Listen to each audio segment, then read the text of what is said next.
Ganga versus मंगा। एक दिन मंगा एक पत्थर पर बैठकर मच्छी साफ कर रही थी। ये तो मच्छी का अलग ही है, साफ करने में भी दिक्कत है, खाने में भी दिक्कत है। ऐसे ना होकर मच्छी भी 2 मिनट में मैगी की तरह अच्छे से पक जाए तो, और वो भी बिना काटे के आए तो कितना मजा आए।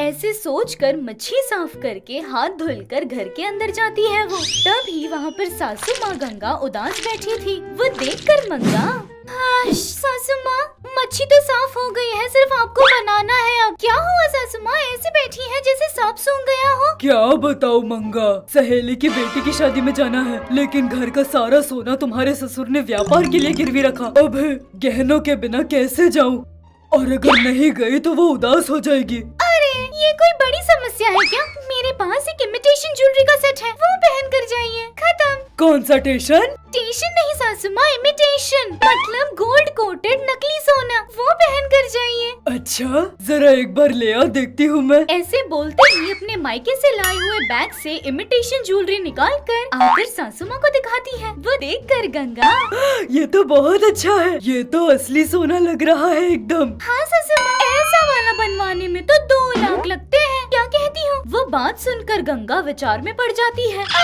मेरी सासू माँ इतना सोच रही है, मतलब कल चिट्ठी का पैसा उठाकर ऐसे ही सोना बनवाएगी। मंगा तूने तो जैकपॉट मार लिया, सासू माँ को अच्छे से इम्प्रेस करके गहने ले रही है। ऐसे हमेशा की तरह अपने लालच से ख्याली पुलाव पकाती है। तभी गंगा उस गहने को लेकर अपने कमरे में जाकर अपनी जादुई संदूक खोलकर उस गहने को उसमें रखती है। तुरंत उसमें से वही गहना असली गहना बनकर एकदम चमकते हुए बाहर निकालती है। अरे सासू माँ, हमारे घर में ये ऑप्शन है, ये तो मैं भूल ही गई थी। अच्छा है ना सासू माँ ये गहना?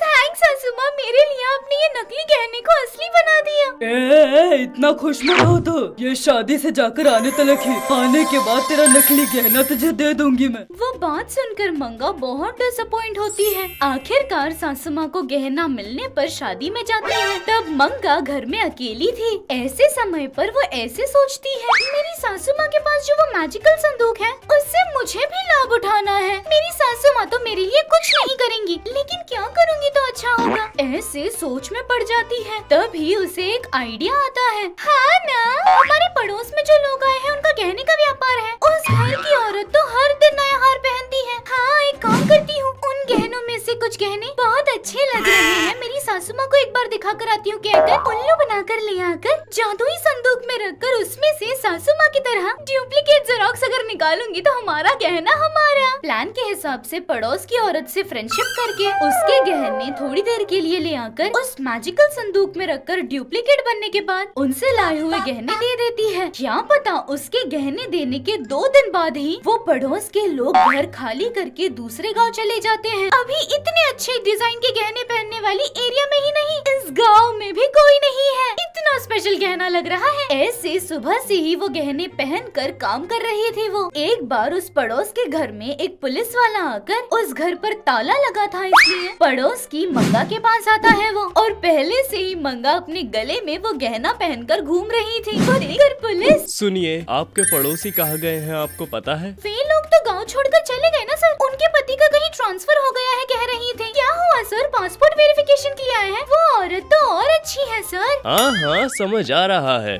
तुम्हारे गले में जो नेकलेस है वो भी उसी ने ही दिया। हाँ सर, अच्छा लग रहा है ना? लगेगा, क्यों नहीं लगेगा, चोरी का माल है ना, ऐसा ही लगेगा। क्या बोल रहे हैं सर आप, ये चोरी का थोड़ी है। नहीं है तो क्या है, वो हमारी सीआई साहब की पत्नी ने स्पेशल गहना बनवाया है, उसी को चोरी करके तुझे ला कर दिया है। मतलब उसमें और तुझमें कितनी अंडरस्टैंडिंग है, बहुत कॉर्पोरेशन होनी चाहिए। चलो पुलिस स्टेशन, कपड़े की तरह धोएंगे तो पता चल जाएगा कहाँ है वो लोग। तब तक क्या बोल रहे हैं सर आप, वे लोग सोनार वाले नहीं है, चोर थे। हाँ तो और क्या, हर वक्त गहना पहन के घूमती है तो तुझे अब तक पता नहीं लगा कैसे हैं वो लोग? और तो और गांव वालों ने बताया कि तुम्हारी अच्छी दोस्ती भी थी, हमें सब कुछ पता है। चलो अब पुलिस स्टेशन। उतने में वहाँ पर पहुँची सास गंगा।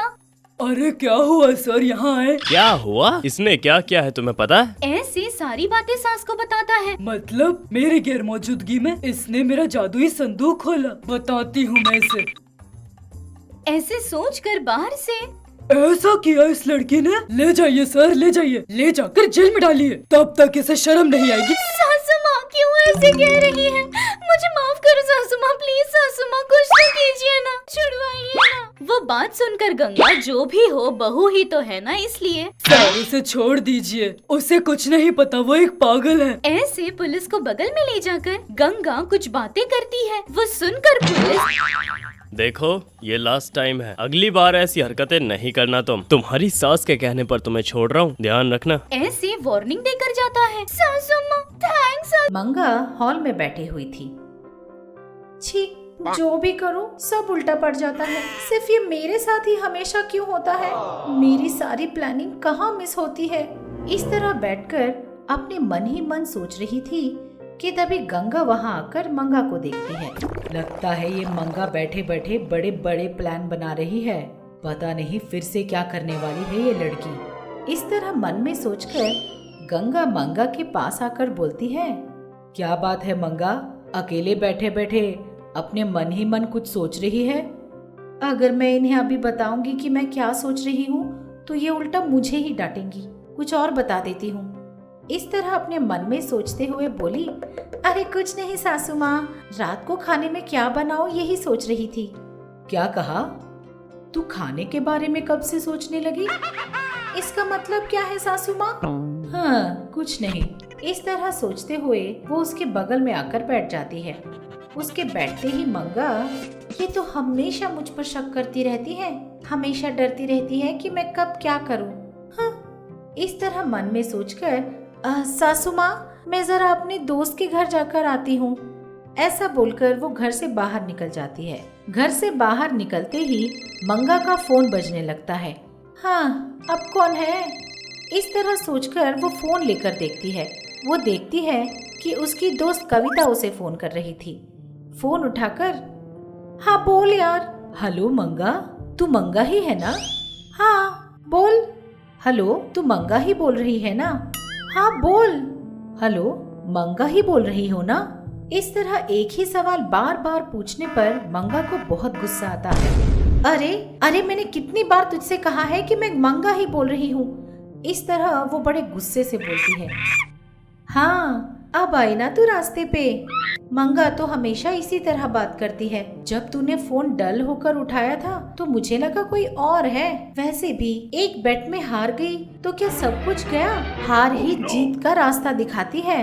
बेटिंग की बात सुनते ही मंगा दंग रह गई। तुझे कैसे पता कि मैं बेट में हार गई हूँ? पूछ रही है, मुझे कैसे पता चला? वो वनजा है ना, पूरे गाँव में ढिंडोरा पीट रही है कि मंगा मेरे हाथों हार गई है। तो कविता की बात सुनकर मंगा को और भी गुस्सा आ जाता है। अरे मंगा, एक बात बता, तुझे उससे बैटिंग करने की क्या जरूरत थी? अरे कविता, तू फोन रख, मैं तुझे फिर से कॉल करूंगी। ऐसा बोलकर वो फोन काट देती है। तभी एक छोटा सा बच्चा हाथ में पतंग लिए दौड़ते हुए मंगा के सामने से गुजरता है। वो जाते जाते मंगा को देखकर रुक जाता है और हंसने लगता है। इस तरह वो बच्चा हंसता है। उसको हंसता हुआ देखकर मंगा पूछती है, अरे तू मुझे देखकर क्यों हंस रहा है? आपको तो पतंग उड़ाना भी नहीं आता आंटी। और थोड़ी देर यहीं खड़ा रहा तो मैं तेरी टांगे तोड़ दूंगी। इस तरह डांटकर वो उस बच्चे को वहाँ से भेज देती है। सारे गांव में बता दिया है कि मैं हार गई हूँ। अब तो मुझे घर से बाहर कदम रखने के लिए भी डर लग रहा है। पता नहीं अब कौन आकर मुझसे पूछने लगेगा। इस तरह वो बस मन में सोच ही रही थी कि थोड़ी दूर से एक औरत चलते चलते उसको देखती है। अरे बाप रे, कोई और आ रही है। इस तरह सोचते हुए वो अचानक पीछे मुड़कर घर पहुंच जाती है। घर के अंदर आते ही गंगा पूछती है, तूने तो कहा था कि अपने दोस्त के घर जाएगी। मैं किसी के घर नहीं जाऊंगी, मैं तो घर से बाहर कदम ही नहीं रखूंगी। इस तरह रोते रोते वो अपने सास के पास आकर बैठ जाती है। बहू को रोता हुआ देखकर गंगा पूछती है, अरे बहू, क्या हुआ? उस वनजा ने पूरे गांव में ढिंडोरा पीटकर बता दिया है कि मैं उसके हाथों हार चुकी हूँ। अपना चेहरा उठाकर बाहर कैसे जाऊँ? अब अपने घर से एक कदम भी बाहर नहीं रखूंगी मैं। अच्छा, उस वनजा ने ऐसा किया? उसकी तो मत मारी गई है। लेकिन मेरी इज्जत तो पूरी तरह गई। इतनी बार क्यों बोल रही है कि तेरी सारी इज्जत चली गई है? तू यही बैठ, मुझे पता है कि तेरी खोई हुई इज्जत वापस कैसे लाऊं। ये बात सुनते ही रोती हुई मंगा अचानक चुप हो जाती है। क्या करना है सासू माँ? गंगा ने अपनी बहू के कान में कुछ कहा। सारी बात सुनकर मंगा बोली, हाँ ठीक है सासू माँ, अभी चलते हैं। ऐसा सोचते हुए मंगा सीधे वनजा के घर पहुंची।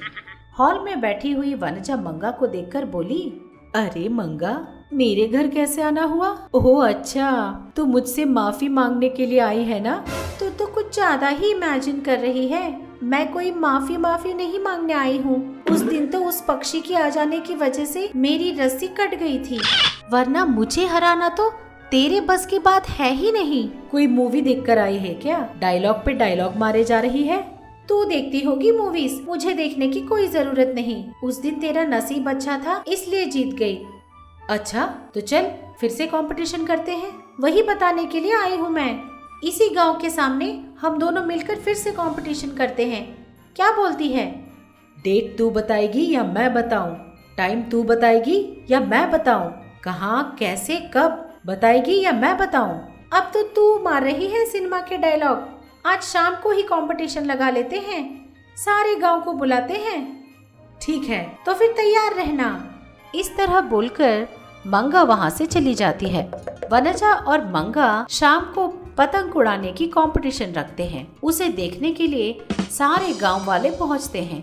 एक बार कंपटीशन में हारी हुई मंगा फिर से कंपटीशन में हिस्सा लेने की वजह से सारे गांव वाले बड़े उत्सुकता से देख रहे थे।